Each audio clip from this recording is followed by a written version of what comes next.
Question is number 53, the last one on the questionnaire. Is there anything else you'd like Verl to know about you or your business prior to him talking to you? She simply says, help, right? Just help. So that's where she was 4 years ago. Would you like to see where she is today? So this is actual coaching notes. That's Verl right there. I know, I was like, oh my gosh, she turned into a man. Yeah, What a right, transformation. yeah. So we use a system called Basecamp. And Naima, are you on Basecamp yet? Have they sent you that stuff? They just sent it to me. Okay, it's a cool system, and so we call it our coaching platform. And all of our coaching notes, all of our communication, anything we want to share, any systems we want to give to our coaching clients, we put it all through Basecamp. So this is a screenshot off of Verl's notes after he had his coaching call with Christy this past July. So July 7th, 2015, business update. She closed 28 transactions in June. She hit $450,000 for the second quarter of last year. Remember what her goal was for an entire year? She wanted to hit 500,000. She's now almost doing that quarterly. She did 28 transactions in 1 month? 28 transactions in 1 month, 450,000 in gross commission in the quarter, which was 150,000 over the same quarter the previous year. In July, she has 20 pending so far. 4, she said, just went under contract yesterday, and her goal is to close 30 that month. And then, at the time, she had 3 buyer's agents. You're wondering, how can I manage 28 transactions? Well, she has systems and she had built a team. Right now, she has 5 buyer's agents, but at the time, Mona, which was one of her buyer's agents, closed 5 in June. Michelle had 9, and the other Michelle had 9. And I think, did I put this one in? Okay, yeah, so here it is from December 23rd. At the end of the year, she had 238 closed transactions, and she had collected $1.8 million in gross commissions. What state she in? She's in Texas. She's in Pearland, Texas. I would put her in the exceptional category. She married? She's not married. She's actually single. Yeah, I could introduce you. No, So- thanks. I'm thinking about my friend here. Oh, okay. Phil. So last week I had the opportunity to go to Verl's, his headquarters is in Salt Lake City, and we all came in from all over the country, his coaches and some of his coaching clients. Christy was there, and we actually went to a Utah Jazz game. They beat the Miami Heat last Saturday evening, but I get to sit in the stadium with Christy and got to know her a little bit better. I'll tell you, if you get to know Christy Buck, she's a very normal person. I've kind of put her on a pedestal here, and you kind of see this sort of money that she's making, but she's not superhuman. All right, she's a very kind, very normal type person. And the point I want to make here is, if Christy can do this, I can do this. If Christy can do this, you can do this. Okay? Would you like to know how she got from where she was to where she is today? Yeah. Okay. We talked about that. We made the list. Actually, let's do that. Since we talked about railroads, let's do this one real fast. Okay. And then we'll start going off the list and see how Christy got there. So does everyone know what a rail switch is? It's a section of track that moves. It moves about 3 or 4 inches, all right? And so you can set it in one position, and if you do it that way, then the train goes off to the left. And if you move that rail switch over a few inches, then the train's going to go off to the right. I found this quote from a guy named Gordon Hinckley. Some of you might know who he is. He worked, when he was a kid, this was 100 years ago, but he worked as a kid for the railroad in a big city here in the West. And he said this, he said, "We discovered that a baggage car that belonged in Newark, New Jersey was in fact in New Orleans, Louisiana, 1,500 miles from its destination."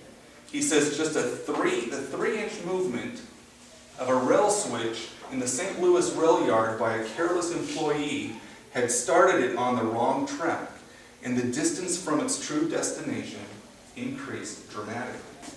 Can small things have really big effects? Yes. He says, This is the way it is with our lives. Instead of following a steady course, we are pulled by some mistaken idea in another direction.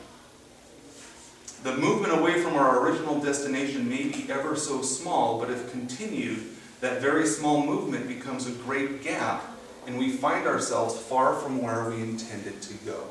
Let me get really personal with you guys for a minute. How many of you thought you'd be in a different place by this point in your career than where you are right now? Okay. I know I am. Okay? And so the bad news is, by some mistaken ideas, we've probably ended up in the wrong direction or wrong place and where we want it to be. And little things. The good news is that it's those same little things that can take us back to where we want to be.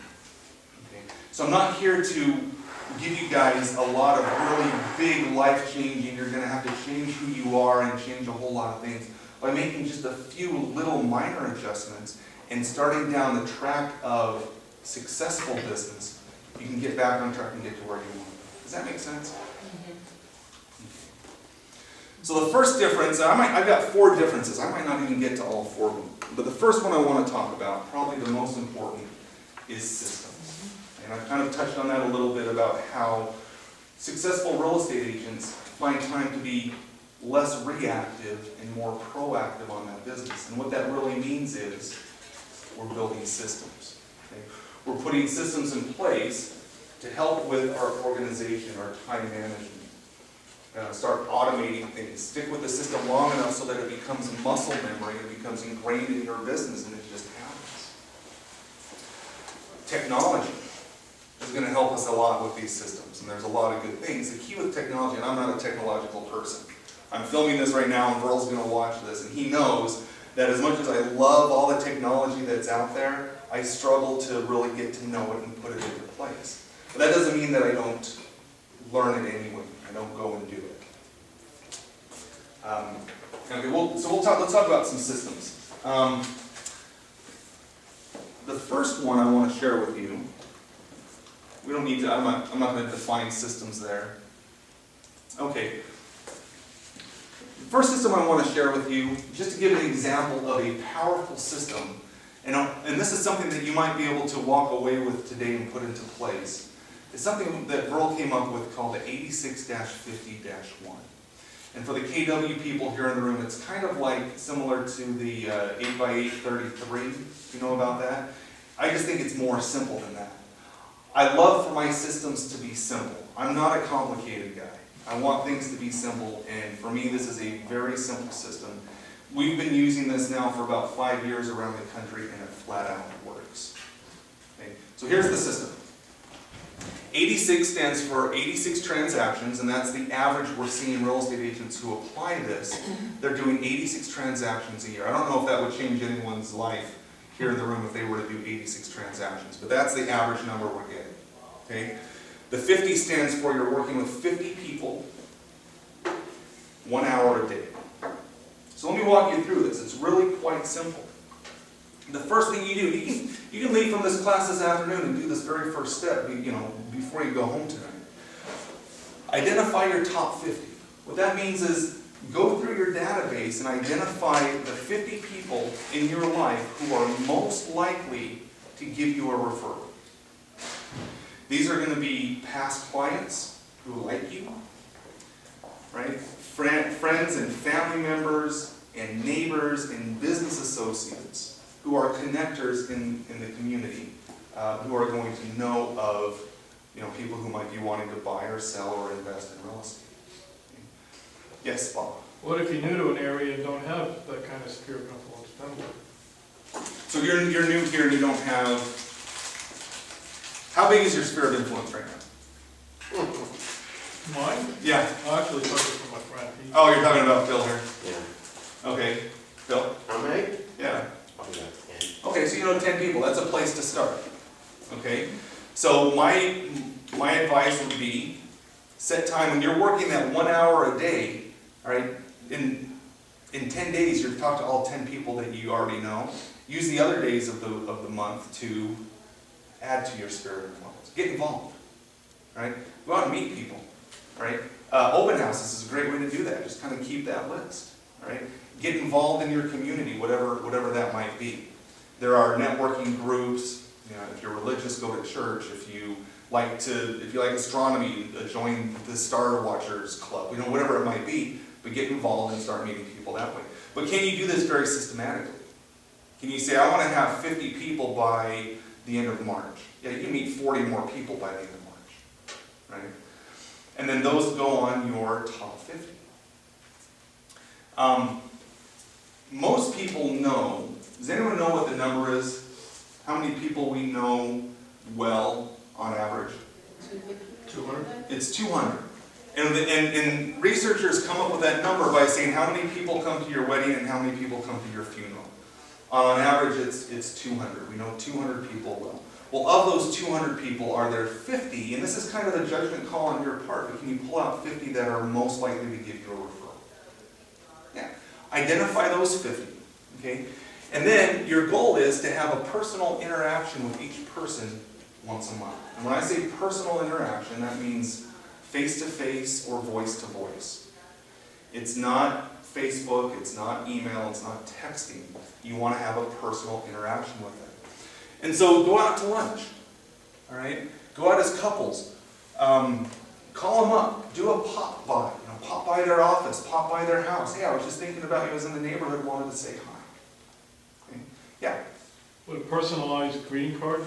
Nope. It has to be voice to voice or face to face. Verla uses the term belly to belly. Get belly to belly with them. Okay? Send them a letter each month. And that's so you can do a personalized, hey, it was great seeing you for lunch, you know, that sort of thing. And so there's going to be a card or a letter. If you want to do an email, all right, you do something like that. And then at month 3, you're going to tell them, because think about it, by month 3, you've started to develop more of a relationship with these people. Month 3, you're going to tell them specifically, hey, you're on my top 50. You're going to be open about this. We're not trying to fool them into giving us references or referrals. We're trying to get them to be raving fans and to do this for us. So month 3, you're going to let them know that they're in your top 50, and you're going to train them to give them the name of the prospect so you can follow up. In other words, and by the way, guys, I can email you all of this. I see you trying to take some notes here. Yeah. Well, I'll get all of it. As long as you give me your card at the end, I'll make sure you get everything here. So you're going to train them, say, hey, by the way, if ever you do have a reference, in fact, let me back up. You're going to say, hey, you're in my top 50. And they're going to say, well, what does that mean? And you'll say, well, I've identified the 50 people in my life who are most likely to give me 1 referral per year. Can I count on you for 1 referral per year? And they'll say, yeah, because these are people in your life who want to be part of your success and want to see you be successful. So great. Let me tell you how I want that referral. See, a lot of people thinking giving you a referral is handing your business card to someone else. And that doesn't do you any good because you don't know who they handed the card to and you can't follow up. The key is to train them and tell them, if you could give me their name and number, I'll get on the phone and I'll follow up with them to get that referral. I'd love to give them the same level of service that I give all of my clients. Hang out with the people who are in your top 50. This becomes kind of your true core sphere of influence. And again, these are family, friends, neighbors, people you already like. There's a Facebook component to this. Phil, I'm not a Facebook guy. I don't know if you are. I'm kind of forced into it. My wife likes it, but I have a hard time with it. Okay? But I do it anyway, because this is really simple. I don't have to post anything, but get this. You're going to create a Facebook group. And you're going to put the 50 people. Have you ever created a group, or has anyone ever been a part of a Facebook group? Pretty simple to do. Put the 50 people in your Facebook group. Okay? Call it your top 50. You don't have to do a lot of posting or communicating to the whole group. What you want to do is, if you are time blocking and you're spending an hour a day with the system, every day you're going to go into the group and you're going to see what they have posted. And you're simply going to comment. And someone posts about the new puppy that they got for their family. You're going to say something positive. Hey, beautiful puppy. Congratulations on the new family member. Right? Someone posts something about what they had for breakfast. Oh, that looked delicious. We need to go to breakfast sometime. All right? And what do you think that's going to do as you comment on their posts? Reinforce the relationship. It's going to keep you front of mind. It's going to reinforce the relationship. So you don't have to think of creative things to